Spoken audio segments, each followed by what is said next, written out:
welcome back to my channel. Thank you guys. Thank you for supporting me. I really appreciate the love and the care.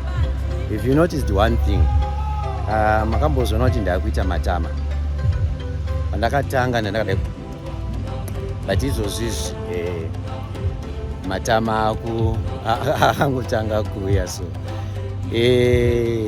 it's because ndiri kungofeedwa. I just met one guy, mumwe wanhu anonditsigira akangoti mbudzi ndafara kuona chichikuita sei, oenda unorova lunch. Saka mutemo wangu ndeyekuti munhu akandipawo mari yelunch ndinotengawo lunch. So I'm here panobikwa chikafu chakaisvonaka. Mai vacho vanenge vanoziva zvavanoita kuda kuwedzera matama amuri kuti ndiite. Vamwe kana kutsuka ndataka muyellow bone ka ndakutsuka mazino ndovari kuramba kuchena chete, but iri bo. So tichaona kuti madishes ari pana paakamira sei. Kuna handi vedu ava ndimbosanitiza mudumbu zvakamira sei. Vanobika chikafu chine mbiri chaizvo. Sanangotiwo imvedi mufeso wacho abva anditi enda unodyira ipapo mistake but angonditi usamenshene zita rangu because vanhu vanonetsawo futi, because pamwe mufeso anenge ainewo chikwereti nomwe mwezi unonzi akutopa zvako mari blessing chimhowa inini une chikwereti changu.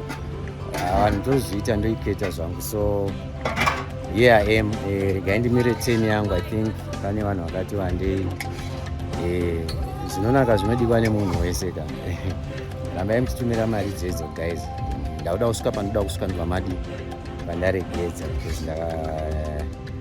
because ava ndikungodya every weekend, ndikungoblesswa every weekend.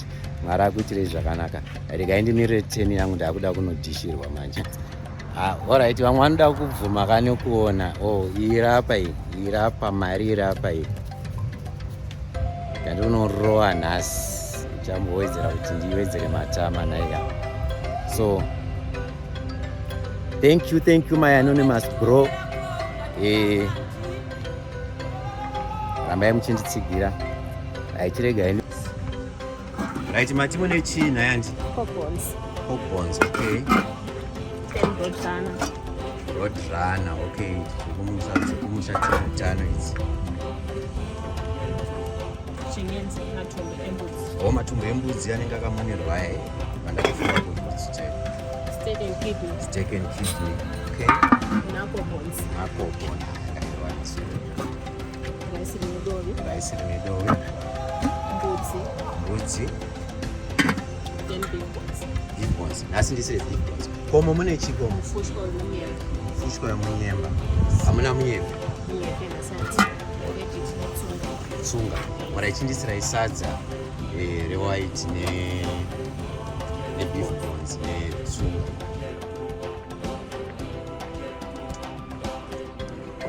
Alright. Maita basa wanzvadzi. Thank you so much. Right. Ngozvionerawo. Ngatadza here kusimba pakadai.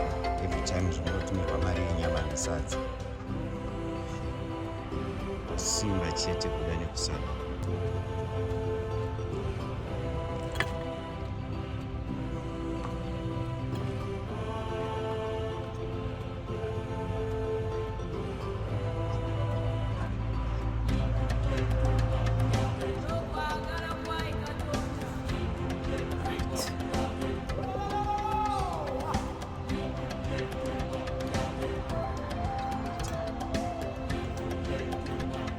Ndoziva zvangu kuti timu rekunze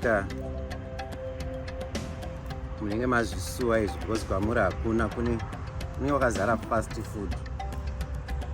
Ipi ndinoda kuita uchiita shoma. Ndakazoisa yakawanda the other day inongoedzerwa. Tine slow food yedu pamoto apa. Sadza repamoto rinonaka timu rangu.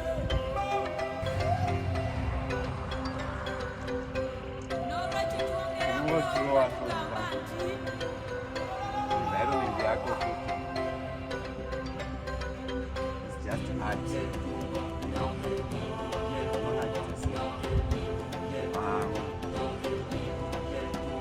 I also say chikafu is also art. When I believe that art is the way we live. The way we live. In the sense you put famba chaipo. Famba there. Unongwe munhu anoperfect art of walking. Akafamba apa so munyatsona kuti ari kufamba munhu. Kubika chaiko. These people, they take time to play the food. Once I also look at it, but during art.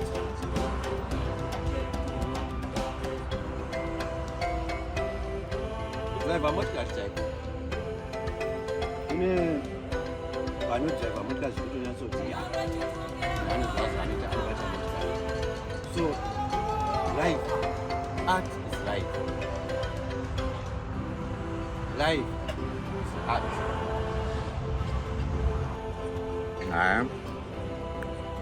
Guys, nenge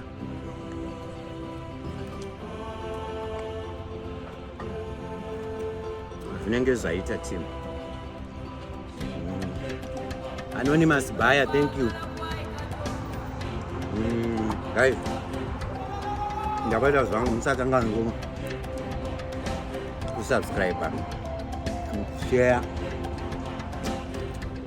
nekulike, and keep them coming. Nipandu wati nditi sikewo zirinya dzekusimba idzi. Until then, team, tobatana.